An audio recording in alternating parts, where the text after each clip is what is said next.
अब की बार मोदी सरकार। এই বাক্যটি মোদিজিকে প্রধানমন্ত্রী বানিয়েছে, আর এটি লিখেছিলেন Piyush Pandey. If you do not respect your audience, you will try and spoon feed. You try and spoon feed, you will not make him feel it. তিনি এই লাইনটিও লিখেছিলেন, कुछ मीठा हो जाए।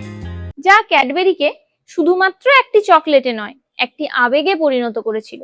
এবং তিনি নিজের লেখার মাধ্যমে ভারতকে পোলিও মুক্তও করেছেন। हर बच्चा हर बार सिर्फ 2 बूंद जिंदगी के। 1980-র দশকে ভারতীয় বিজ্ঞাপনগুলো খুব একঘেয়ে ছিল। তারপর এলেন পীযূষ পান্ডে। তার মতে ভাষা যত সহজ হবে, বিজ্ঞাপন ততই জনপ্রিয় হয়ে উঠবে।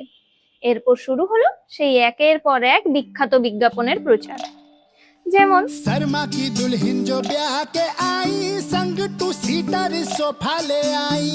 এবং এটিও। যতগুলো স্মরণীয় বিজ্ঞাপন আছে সবগুলোর পেছনে একটাই নাম রয়েছে, পীযূষ পান্ডে। এরপর 2016 সালে পীযূষ পান্ডে তার কাজের জন্য পদ্মশ্রী সম্মানে ভূষিত হন।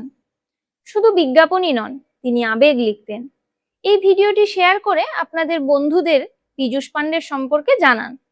আর কোন বিজ্ঞাপনটি আপনাদের সব থেকে বেশি পছন্দ তা কিন্তু কমেন্ট করে জানাতে ভুলবেন না। দেখা হচ্ছে পরের ভিডিওতে।